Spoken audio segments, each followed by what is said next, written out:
Welcome to NCN news. నా పేరు ప్రశాంతి. బులెటిన్లో ముందుగా హెడ్లైన్స్ చూద్దాం. అన్నదాతలకు అండగా ఉంటాం. మంత్రులు నాదెండ్ల మనోహర్, కందుల దుర్గేష్. అన్నదాతలకు అన్ని విధాలుగా అండగా ఉంటామని మంత్రులు నాదెండ్ల మనోహర్, కందుల దుర్గేష్ స్పష్టం చేశారు.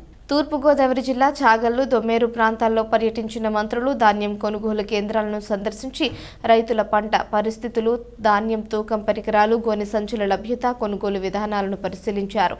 రైతుల పొలాల వద్దకే వెళ్లి ధాన్యం నాణ్యతను ప్రత్యక్షంగా పరిశీలించారు. అనంతరం రైతులు, అధికారుల, పీపీసీ సిబ్బందితో మాట్లాడి సమస్యలను అడిగి తెలుసుకున్నారు. ధాన్యం సేకరణ జరిగిన వెంటనే రైతుల ఖాతాల్లో నగదు జమ అయ్యేలా చర్యలు తీసుకోవాలని అధికారులు సూచించారు. రైతులకు ఎలాంటి అన్యాయం జరగకుండా పర్యవేక్షించాలని ఆదేశించారు. ధాన్యం కొనుగోలు చేసిన వెంటనే ఆన్లైన్లో అప్లోడ్ చేయాలని, ఏ రోజుకు ఆ రోజు మధ్యాహ్నం 1 గంటలోగా ధాన్యం కొనుగోలు వివరాలు నమోదు చేయగలిగితే సాయంత్రం 4 గంటలకు రైతుల ఖాతాలకు జమ చేయడం జరుగుతుందని మంత్రి నాదెండ్ల మనోహర్ స్పష్టం చేశారు. రైతుల కోసం మాత్రమే పని చేయాలని తెలిపారు. ఈ కార్యక్రమంలో joint collector Y Meghaswaroop, RDO Rani Susmitha, Kovvur MLA Muppidi Venkateswararao, DSO V Parvathi, DMP Ganesh Kumar, జిల్లా వ్యవసాయ అధికారి ఎస్ మాధవరావు తదితరులు పాల్గొన్నారు.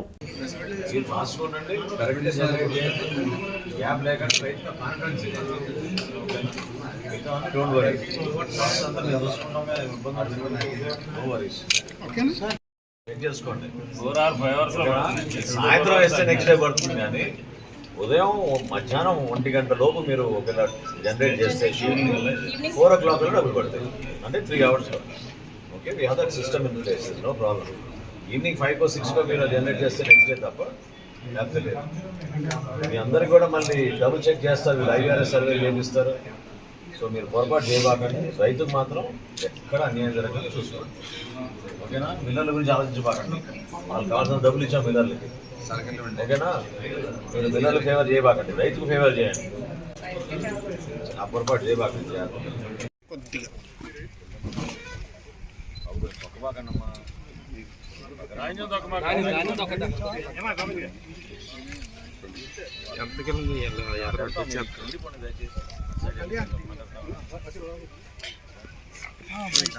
ఉద్దేశంతో ఉచితంగా టార్పాలిన్లు కూడా మేము రైతు సహాయ కేంద్రాల నుంచి మేము అందిస్తున్నాం.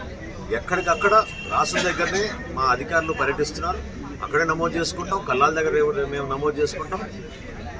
తేమ శాతంలో 17% దాటితే కేంద్ర ప్రభుత్వ నిబంధనల మేరకు ఇబ్బంది అవుతుంది. కాబట్టి రైస్ మిల్లర్స్ని మేము ప్రోత్సహించి రైతులను ఇబ్బంది పెట్టకుండా క్షేత్రస్థాయిలో వాళ్ళని గౌరవించుకుని ఆ ప్రక్రియ పూర్తి చేసుకోమని మేము రైస్ మిల్లర్లు కూడా కోరుతున్నాం.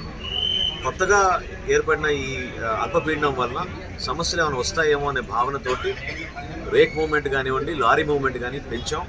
అదేవిధంగా క్షేత్రస్థాయిలో ఉన్న కూలీలను కూడా మేము ఎక్కువ మంది తీసుకొచ్చి ఇబ్బంది కాకుండా ఉండడానికి రైతు సోదరుడికి అందగా